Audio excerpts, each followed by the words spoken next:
Hey student, welcome to दासो academy. आज के इस वीडियो लेक्चर में शुरू करते हैं गॉर्निसी ऑर्डर, जो आपके एग्ज़ाम के पॉइंट ऑफ व्यू से या आपके इंटरव्यू के पॉइंट ऑफ व्यू से, दोनों के पॉइंट ऑफ व्यू से काफ़ी इंपॉर्टेंट है। और आज हम यहाँ पे आपको सबसे आसान भाषा में पूरा प्रयास करेंगे समझाने को कि गॉर्निसी ऑर्डर क्या होता है और ये क्यों इशू किया जाता है और किस पर्पज़ के लिए होता है। सारी बातों की यहाँ पे हम लोग चर्चा करेंगे। उससे पहले जो फ्रेंड आज चैनल पे नए हैं वो चैनल को सब्सक्राइब कर लें, साथ ही लगा बेल आइकन प्रेस कर दें जिससे लेटेस्ट वीडियो का नोटिफिकेशन को तुरंत मिले। तो चलिए शुरू करते हैं आज का वीडियो लेक्चर। स्टूडेंट, सबसे पहले आप वीडियो को लाइक कर दें, ठीक है, और वीडियो को अपने दोस्तों के साथ भी शेयर कर दें। कमेंट करके बताइएगा वीडियो कैसा लगा, और जो भी आपको पूछना हो, ठीक है, वो कमेंट बॉक्स में आप पूछ भी सकते हैं। आपको जो भी इसके रिलेटेड आपको जो भी कुछ भी बताना हो वो भी आप कमेंट में करके बता सकते हैं, ठीक है। तो सबसे पहले हम लोग गॉर्निसी ऑर्डर का थोड़ा बेसिक्स जानेंगे क्या होता है। तो यहाँ पे जो CPC 1908 है, यानी code of civil procedure act 1908 जो एक्ट है, उसके द्वारा गॉर्निसी ऑर्डर गवर्न होता है। जो ऑर्डर 21 है और रूल 46A है, इसके द्वारा गॉर्निसी ऑर्डर इशू किया जाता है। तो पहला क्वेश्चन हमारा अराइजेस होता है कि गॉर्निसी ऑर्डर एक्चुअली में इशू कौन करता है। तो ये कोर्ट इशू करती है, कोर्ट, बाय कोर्ट ये गॉर्निसी ऑर्डर इशू किया जाता है। ओके, तो ये हो गए बेसिक्स। और इसके बाद फिर हम देखेंगे कि जो ऑर्डर हमारा 21 है या रूल 46A है, उसके द्वारा जो गॉर्निसी ऑर्डर इशू होता है एक्चुअली में वहाँ पे क्या है, कैसा बताया गया है, इसको हम कुछ एग्जांपल से भी समझेंगे और बेसिक्स भी इसका और भी समझेंगे। स्टूडेंट, हम लोग यहाँ एक एग्जांपल से समझेंगे गॉर्निसी ऑर्डर को, ठीक है, क्या होता है। यहाँ हम लोग देखेंगे जैसे मिस्टर एक्स हैं, ठीक है, कोई एक्स है और कोई वाई है। इसमें से अगर मिस्टर एक्स ने वाई को समझ लीजिए 1 लाख रुपीज़ दे रखा है, ठीक है, 1 लाख रुपए दे रखा है मिस्टर एक्स ने वाई को। कुछ समय बाद मिस्टर एक्स ने वाई से पैसे मांगे और वाई ने मना कर दिया कि हम पैसे आपको नहीं देंगे, ठीक है। बात समझने का पूरा प्रयास करिएगा, ठीक है, कि एक्स ने पैसे दिए थे 1 लाख रुपीज़ वाई को, और आफ्टर सम टाइम यानी कुछ समय बाद जब एक्स ने अपने पैसे मांगे वाई से, तो वाई ने डिनाई कर दिया, मना कर दिया कि मैं पैसे नहीं दे पाऊँगा। वहाँ पे अब एक्स क्या करेगा, ठीक है। तो एक्स जो है सूट फाइल करेगा कोर्ट में, कोर्ट में शूट फाइल करेगा गॉर्निसी ऑर्डर के लिए, ठीक है, against suit file Y for garnishee order. Court में जब सूट फाइल हो जाएगा तो कोर्ट एक ऑर्डर देगी, गॉर्निसी ऑर्डर जिसको बोलते हैं। गॉर्निसी ऑर्डर को हम लोग हमेशा GO बोलेंगे, ठीक है। किसको? एक बैंक है, समझ लीजिए कोई नाम है, बैंक है। तो कोर्ट ने बैंक को ऑर्डर इशू किया, ठीक है, गॉर्निसी ऑर्डर इशू किया कि बैंक आप मुझे ये बताएं, जो मिस्टर वाई का अकाउंट आपके यहाँ है, ठीक है, जो भी अकाउंट आपका है उसकी सारी डिटेल हमें आप इन्फॉर्म करें, हमें दें। जैसे उनके अकाउंट में कितने पैसे हैं, ठीक है, और क्या क्या उनके अकाउंट में आपके पास डिटेल है, वो सारी डिटेल जो है कोर्ट को आप प्रोवाइड कराइए। बैंक क्या करेगी, सारी डिटेल जितनी भी मिस्टर वाई की है वो कोर्ट को बता देगी कि बैंक का डिटेल जो है, अकाउंट का डिटेल जो वाई का है वो कोर्ट के सामने आ जाएगा, ठीक है। फिर कोर्ट क्या करेगी, एक फाइनल गॉर्निसी ऑर्डर इशू करेगी, ठीक है, कि बैंक जो भी मतलब उनमें से 1 लाख रुपये जैसे एक्स का है वो पैसा एक्स को वापस कर दिया जाए, ठीक है। आप बात को समझ रहे होंगे, मैं एक बार फिर से बता रहा हूँ। जैसे एक्स है और वाई है, एक्स ने 1 लाख रुपए दे रखे हैं वाई को और वाई फिर बाद में पैसा नहीं देता है, तो एक्स सूट फाइल करता है कोर्ट में against Y for garnishee order.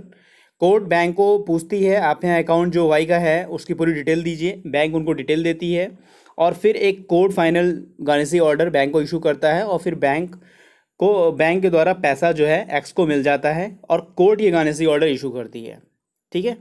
तो ये पूरी एक प्रक्रिया है गॉर्निसी ऑर्डर की पैसा रिकवर करने के लिए।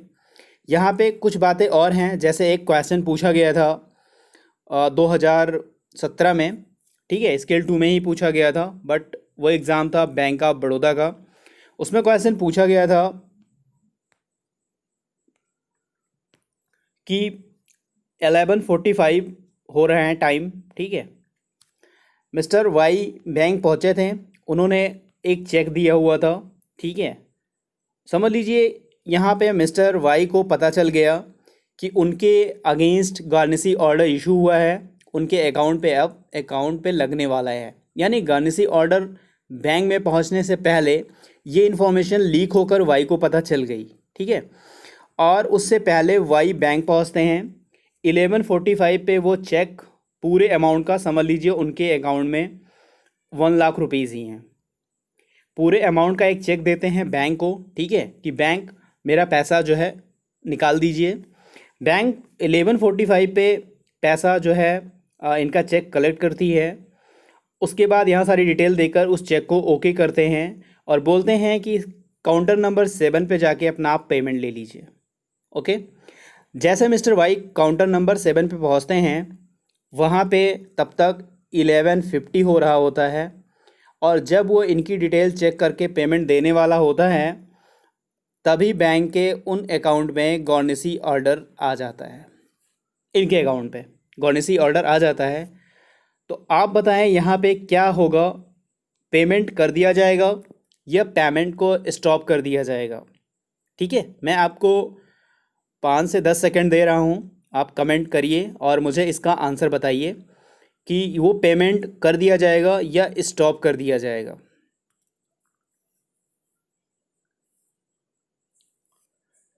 तो ठीक है, मैं आपको आंसर बता रहा हूँ कि वो पेमेंट जो है स्टॉप कर दिया जाएगा, पेमेंट मिस्टर वाई को नहीं किया जाएगा। बैंक के नॉलेज में जैसे ही गार्निशी ऑर्डर आता है तो मिस्टर वाई का अकाउंट स्टॉप कर दिया जाएगा, सारे पेमेंट रोक दिए जाएंगे, चेक को वापस कर दिया जाएगा, कोई एक्टिविटी उनके अकाउंट में नहीं होगी आफ्टर इशू गार्निशी ऑर्डर, कोई एक्टिविटी नहीं होगी। ठीक है, तो आई थिंक आप लोगों ने पूरा गार्निशी ऑर्डर को समझा, ठीक है। और भी मैं एक एग्जांपल से आपको और बताऊंगा, फिर कुछ इसके इम्पोर्टेंट क्वेश्चन भी हम डिस्कस करेंगे कि किस तरह से इसमें क्वेश्चन आता है। जैसे पहला क्वेश्चन तो यही है कि पूछ लेगा कि अगर गार्निशी ऑर्डर बैंक को इशू हुआ है तो क्या मिस्टर वाई का पेमेंट हो जाएगा या नहीं होगा। तो आपको पता है कि अगर नॉलेज में बैंक के है तो पेमेंट किसी भी तरीके से नहीं हो सकता है, संभव ही नहीं है। ठीक है, तो ये हुआ गार्निशी ऑर्डर। हम लोग एक एग्जांपल से और इसे समझने का पूरा प्रयास करेंगे। दूसरा एग्जांपल है फ्रेंड ये कि जैसे हाउस वाइफ है, ठीक है, ये मिस्टर ए हैं और ये मिसेस बी हैं, ठीक है, इनकी शादी इनसे हुई है, ठीक है, ये इनकी वाइफ हैं, बी इनकी वाइफ हैं और किन्हीं वजहों से इनका डाइवोर्स हो गया है, ठीक है, तलाक हो गया इन दोनों लोग के बीच में। और कोर्ट के द्वारा इनको जो है हर मंथ 5,000 रुपये देने के लिए कोर्ट ने बाउंड कर दिया है कि आप ए जो हैं इनके पति, आप बी को हर महीने 5,000 रुपये देंगे। कुछ दिन ए ने दिया इनको पैसा और बाद में फिर पैसा देना इनको बंद कर दिया। फिर क्या होता है कि बी के पास एक राइट है, ये भी गार्निशी ऑर्डर इशू करा सकती हैं। अगर जैसे ए का कोई मकान है या कोई शॉप है, यहाँ से सपोज करिए मंथली 5,000 रुपये इनके पास आते हैं, ठीक है, 5,000 रुपये मंथली इनके आते हैं। तो बी क्या करेगी, कोर्ट में एक सूट फाइल करेगी और इसके खिलाफ भी एक गार्निशी ऑर्डर इशू कर सकती है। वहाँ कोर्ट इनको इशू करेगा कि ये जो पैसा मंथली आता है वो पैसा बी को भेज दिया जाए, ना कि ए को दिया जाए। तो यहाँ पे भी बी का राइट है, ठीक है, बी अपना भी कोर्ट से गार्निशी ऑर्डर को इशू करा सकती है और वो जो उनका किराया आता है वो किराया अपने भरण पोषण के लिए इस्तेमाल कर सकती हैं। तो यहाँ पे भी इनको राइट है गार्निशी ऑर्डर इशू कराने के लिए। अब हम लोग कुछ बैंक के अकाउंट के टाइप के बारे में बात करेंगे, किन किन अकाउंट पे गार्निशी ऑर्डर अप्लाई होगा, कहाँ पे अप्लाई नहीं होगा, हम उसके बारे में अब चर्चा करेंगे। स्टूडेंट यहाँ पे काफ़ी चीज़ें आपके समझने के लिए हैं।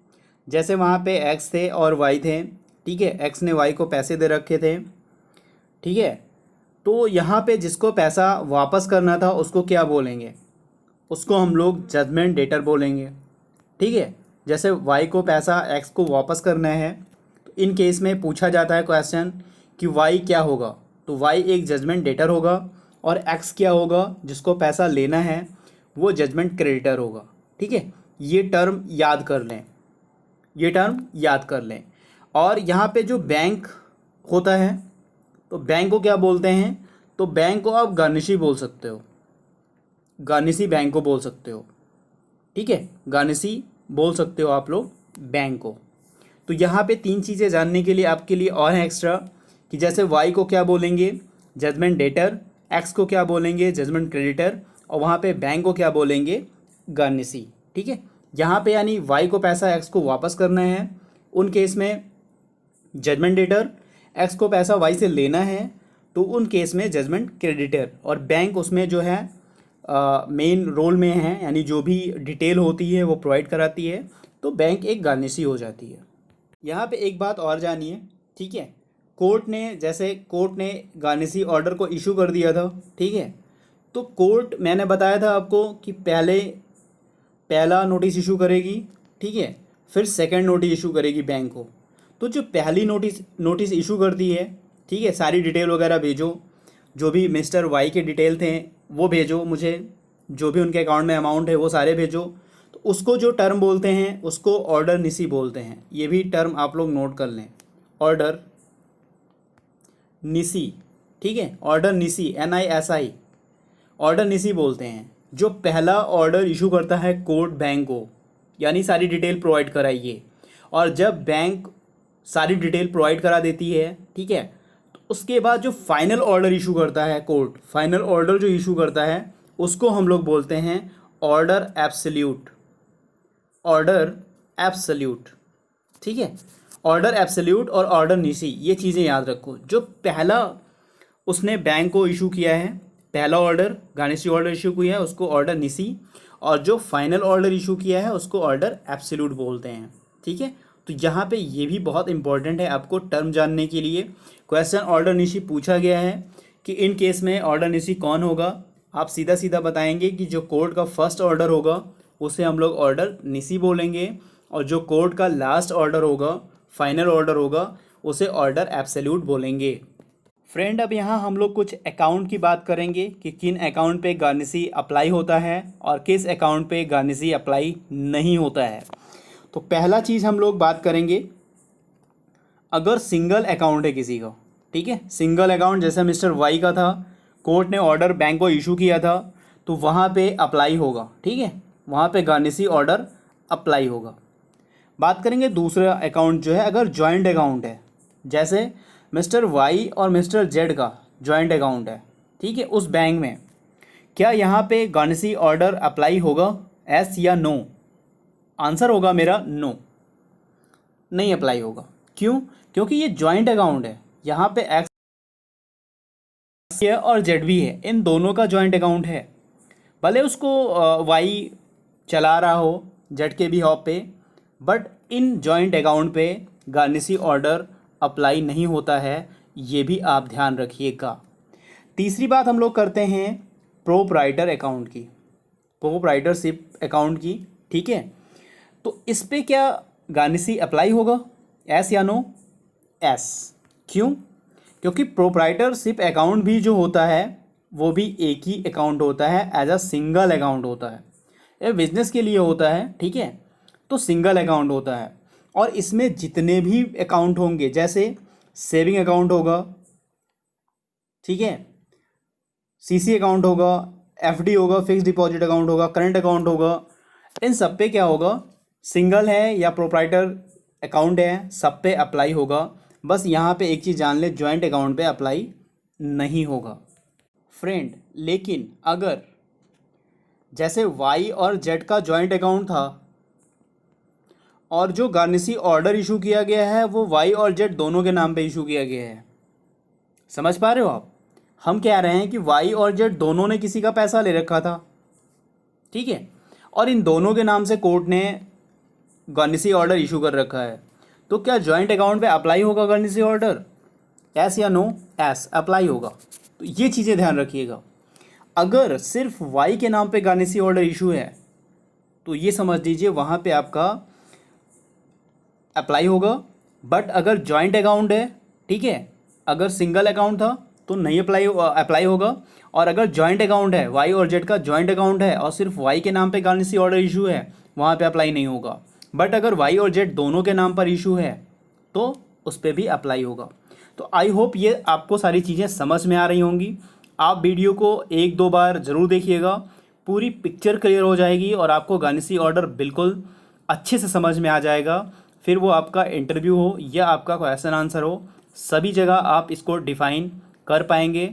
आप इसको अच्छे से डेफिनेशन बता पाएंगे गार्निशी ऑर्डर एक्चुअली में क्या होता है। तो फ्रेंड, आज के वीडियो में बस इतना ही। आपको अगर वीडियो अच्छा लगा हो तो प्लीज़ वीडियो को लाइक कर दीजिएगा, अपने दोस्तों के साथ शेयर कर दीजिएगा और कमेंट करके ज़रूर बताइएगा वीडियो आपको कैसा लगा। चलिए मिलता है नेक्स्ट वीडियो में। God bless you to all. Thank you for watching.